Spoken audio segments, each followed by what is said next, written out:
Hello viewers, welcome to my channel Shortcook. তো আজকে আমি চলে এসেছি আপনাদের সামনে মুসুরির ডালের বড়ার টকের রেসিপি নিয়ে। তো এই রেসিপিটি কিন্তু গরমের দুপুরে শেষ পাতে খেতে খুবই অসাধারণ লাগে। রেসিপিটি প্রথম থেকে শেষ অবধি দেখার অনুরোধ রইল। আর আমার চ্যানেলে যদি এখনও সাবস্ক্রাইব করে থাকেন, প্লিজ আমার চ্যানেলটিকে সাবস্ক্রাইব করে দেবেন আর পাশে থাকা বেল আইকনটি প্রেস করে দেবেন আমার নতুন ভিডিও নোটিফিকেশান সবার আগে পাওয়ার জন্য। আর লাইক, শেয়ার, কমেন্ট করতে ভুলবেন না যেন। তাহলে চলুন দেখে নে যাক আমার এই আজকের রেসিপিটি। তো এখানে আমি 1 কাপ পরিমাণ ডাল নিয়ে নিয়েছি। এটা আমি আগে থেকে ভিজিয়ে রেখেছিলাম, ভিজে গেছে। তো এটা আমি এখন বেটে নেব। তো আমার এটা বেটে নেওয়া হয়ে গেছে। এখানে আমি অ্যাড করছি হাফ চামচ লবণ, হাফ চামচ হলুদ গুঁড়ো আর হাফ চামচ কালো জিরা, দিয়ে দিচ্ছি সামান্য পরিমাণে লঙ্কার গুঁড়ো। এবার আমি এটাকে একটু মিক্সড করে নেব, মানে মাখিয়ে নেব। তো আমার মাখানো হয়ে গেছে, এবার আমি এটাকে ভেজে নেব। তো বেশি তেল দিয়ে কিন্তু ভাজবো না। আর আমি এই টকটা বানানোর জন্য নিয়ে নিচ্ছি তেঁতুল। এই তেঁতুলটাকে আমি আগে থেকে জলে ভিজিয়ে রেখেছিলাম, মোটামুটি 1 ঘন্টা আগে ভিজিয়ে রেখেছিলাম, তেঁতুলটা ভিজে গেছে। তো এই পর্যায়ে আমি দিয়ে দিচ্ছি, কড়াইটা গ্যাসে বসিয়ে দিয়েছি বড়াগুলো ভাজার জন্য। তো তেল দিয়ে দিয়েছি, তেলটা গরম হয়ে গেছে। এবার একে একে বড়াগুলো আমি সব দিয়ে দেব।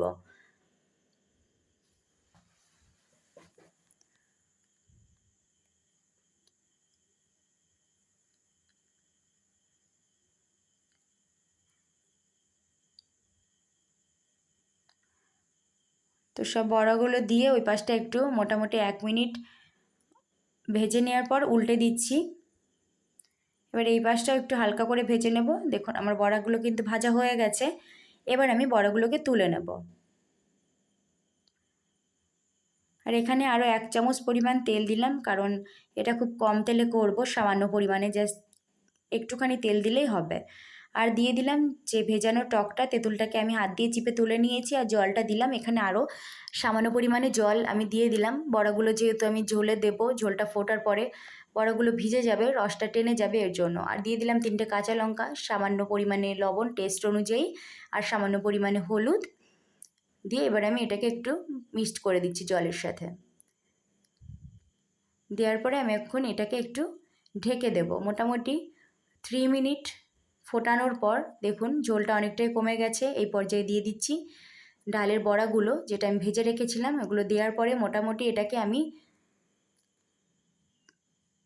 5 থেকে 7 মিনিট ফুটিয়ে নেব। এর জন্য দিয়ে দিচ্ছি হাফ চামচ চিনি, কারণ এটা টক হবে, এর জন্য আমি এখানে বেশি চিনি দেব না। তো এটাকে আমি 3 থেকে 4 মিনিট হাই ফ্লেমে ফুটিয়ে নিলাম। আমার মুসুরির ডালের বড়ার টকের রেসিপিটি কিন্তু একদম রেডি। তো আমি গ্যাসের ফ্লেমটা অফ করে দিয়ে ঢেকে রাখলাম। এখানে 2 থেকে 3 মিনিট একটা স্ট্যান্ডিং টাইম দিয়ে রেখেছিলাম। তো দেখুন এটা কিন্তু একদম রেডি সার্ভ করার জন্য।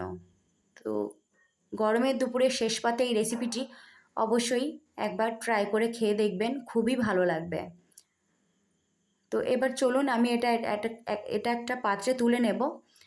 দেখতেই পাচ্ছেন কতটা সুন্দর হয়েছে। এটা কিন্তু খুবই মুখরোচক, খুবই টেস্টি হয় এটা খেতে। তো দেখুন আমি একটা প্লেটে তুলে নিয়েছি। তো রেসিপিটি যদি ভালো লেগে থাকে অবশ্যই লাইক, শেয়ার, কমেন্ট করার অনুরোধ রইল। আর আমার চ্যানেলটিকে যদি সাবস্ক্রাইব না করে থাকেন, প্লিজ আমার চ্যানেলটিকে সাবস্ক্রাইব করার অনুরোধ রইল। আজ তাহলে আসি, দেখা হচ্ছে নতুন কোনো রেসিপি নিয়ে। ধন্যবাদ।